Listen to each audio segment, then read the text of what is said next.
नमस्कार, मी अक्षय जहागीरदार आणि आपण पाहतात सकलम न्यूज ॲनालिसिसमध्ये आपलं स्वागत आहे. आजच्या ठळक घडामोडी आणि त्याचं सविस्तर विश्लेषण. पहिली बातमी आहे, राज्याच्या अर्थसंकल्पीय अधिवेशनाला आजपासून सुरुवात. या मुद्द्यांच्यामुळे अधिवेशन गाजणार. महाराष्ट्र विधानसभेचे अर्थसंकल्पीय अधिवेशन 2026 आजपासून सुरू झाले. अर्थमंत्री तथा उपमुख्यमंत्री अजित पवार यांच्या निधनानंतर होत असलेल्या या अधिवेशनात मुख्यमंत्री देवेंद्र फडणवीस यंदाचा अर्थसंकल्प सादर करण्याची शक्यता आहे. अधिवेशनापूर्वी रविवारी सह्याद्री अतिथीगृह येथे झालेल्या चहापानाच्या कार्यक्रमावर महाविकास आघाडीने बहिष्कार टाकला.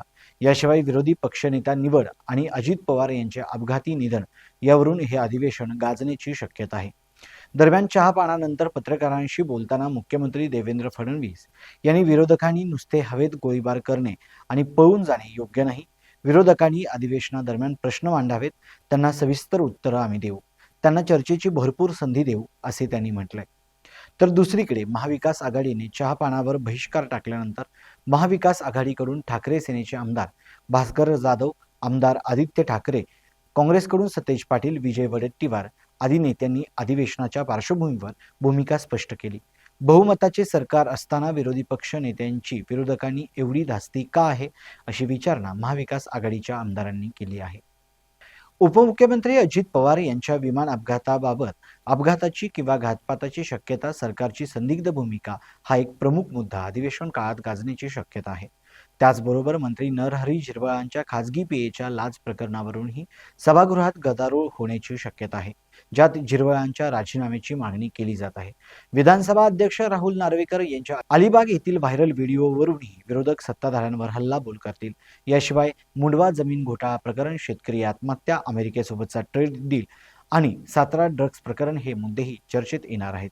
राज्यात विरोधी पक्षनेतेपद नसणे हा देखील एक महत्त्वाचा मुद्दा आहे, ज्यावरून दोन्ही सभागृहात खतखत सुरू आहे.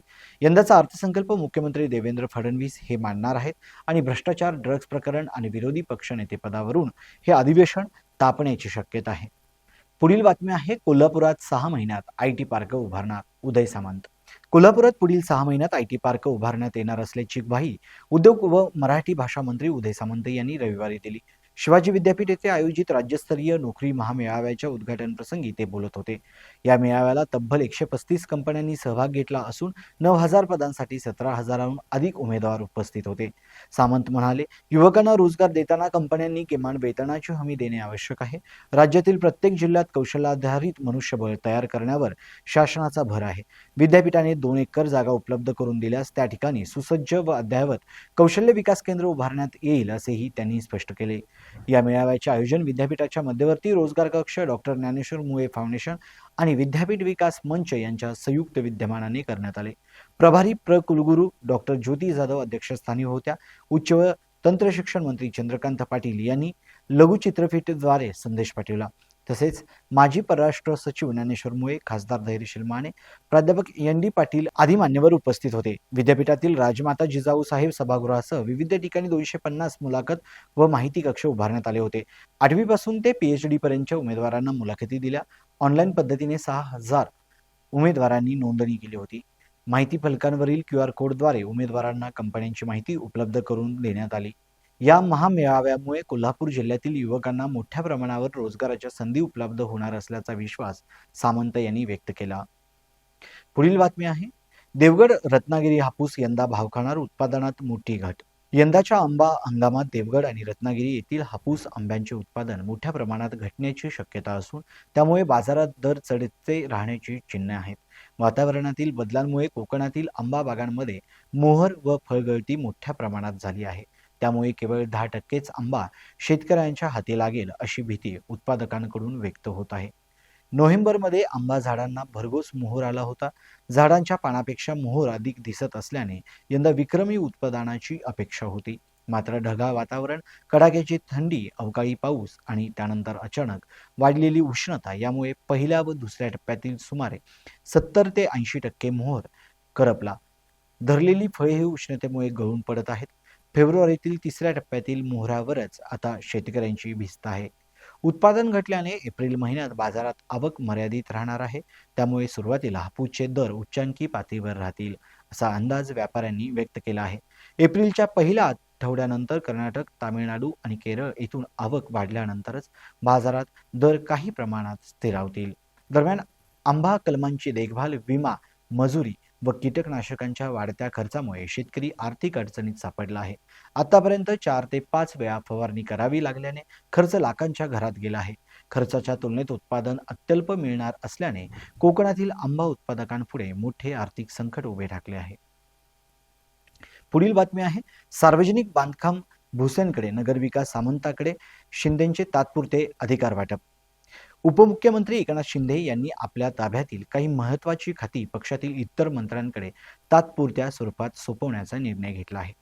या संदर्भातील पत्र त्यांनी विधानसभा अध्यक्ष राहुल नार्वेकर यांना पाठवले आहे. त्यानुसार सार्वजनिक बांधकाम विभागाची धुरा दादा भुसे यांच्याकडे, तर नगरविकास मंत्रालयाची जबाबदारी उदय सामंत यांच्याकडे सोपवण्यात आली. गृहनिर्माण खात्याची जबाबदारी शंभूराज देसाई यांच्याकडे देण्यात आली. विधानमंडळाच्या अर्थसंकल्पीय अधिवेशनात काळापुरती ही तात्पुरती तजवीज करण्यात आल्याची माहिती आहे. अधिवेशनादरम्यान विधानसभा आणि विधान परिषद या दोन्ही सभागृहात विविध खात्यांवर प्रश्न उपस्थित होतात. एकाच वेळी दोन्ही सभागृहात प्रश्नोत्तरांचा ताण येत असल्याने संबंधित मंत्र्यांनी उत्तरे द्यावीत, यासाठी हे अधिकार वाटप करण्यात आले आहे. दरम्यान राज्यपाल आचार्य देवव्रत यांनी अभिभाषणाने अर्थसंकल्पीय अधिवेशनास सुरुवात झाली. पहिल्याच दिवशी दिवंगत नेत्यांना श्रद्धांजली अर्पण करण्यात आली. त्यानंतर दोन्ही सभागृहांचे नियमित कामकाज सुरू होणार असून विरोधकांकडून विविध मुद्द्यांवर सरकारला घेरण्याची शक्यता व्यक्त होत आहे.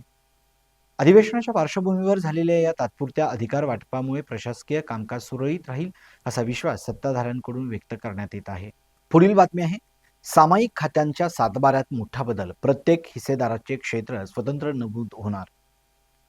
राज्यातील सामायिक खात्यांमधील सातबारा उताऱ्यांबाबत राज्य सरकारने महत्त्वाचा निर्णय घेतला असून आता प्रत्येक खातेदाराच्या नावासमोर त्याच्या हिस्स्याचे स्वतंत्र क्षेत्र स्पष्टपणे नमूद केले जाणार आहे.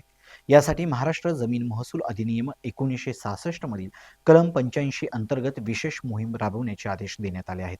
महसूल विभागाच्या या निर्णयामुळे सातबारा नोंदी अधिक पारदर्शक व अचूक होण्याची अपेक्षा व्यक्त होत आहे. राज्यात मोठ्या प्रमाणावर शेती जमिनी सामायिक खात्यांमध्ये नोंदवलेल्या आहेत. एकापेक्षा अधिक सहहिस्सेदार असतानाही सातबारा उतार्यावर संपूर्ण क्षेत्रफळ एका नावासमोर दिसत असल्याने व्यवहारात गोंधळ निर्माण होत होता.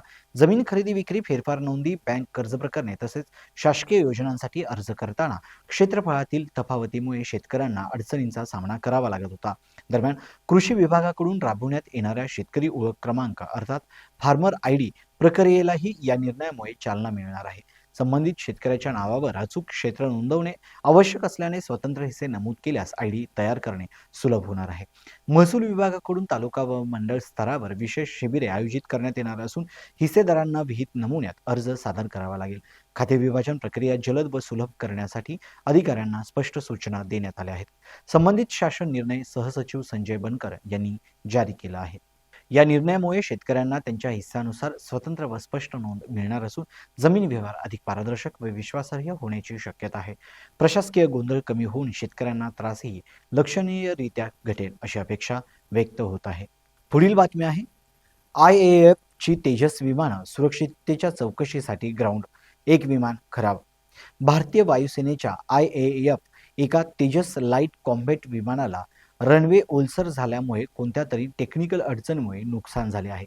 या घटनेनंतर वायुसेनेने संपूर्ण तेजस बेडाची निरीक्षणासाठी ग्राउंडिंग केली आहे. ब्रेक फेल्युअरचा संशय असल्याने सर्व विमानांची तपासणी आणि आवश्यक सुधारणा केली जात आहे. IAFच्या सूत्रांनी सांगितले की सुरक्षिततेसाठी ही खबरदारी अत्यंत आवश्यक आहे आणि भविष्यातील ऑपरेशन सुरक्षित ठेवण्यासाठी सर्व आवश्यक उपाय केले जातील. पुढील बातमी आहे, राष्ट्रीय AI इम्पॅक्ट समिट, भारतात AI वर जागतिक चर्चा. नवी दिल्लीमध्ये 16 ते 20 फेब्रुवारी दरम्यान भरलेल्या इंडिया AI इम्पॅक्ट समिट 2026 मध्ये जगभरातील तज्ज्ञ, धोरणकर्ते आणि तंत्रज्ञानाने भाग घेतला.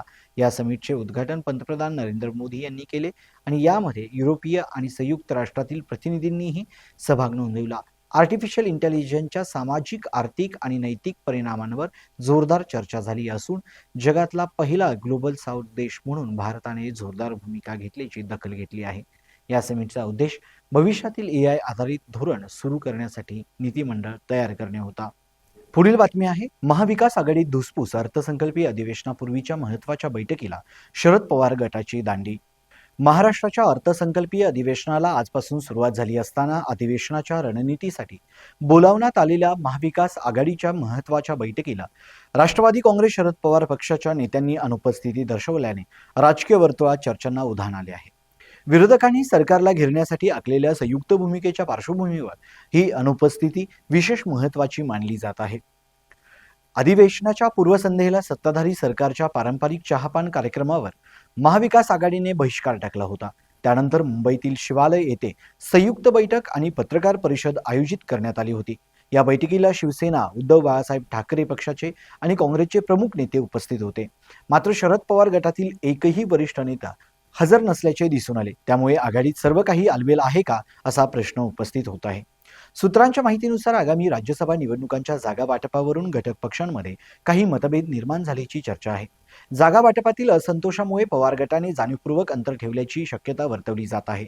दुसरीकडे शिवसेना, उद्धव बाळासाहेब ठाकरे पक्षाचे नेते भास्कर जाधव यांनी या अनुपस्थितीला वेगळे स्पष्टीकरण दिले.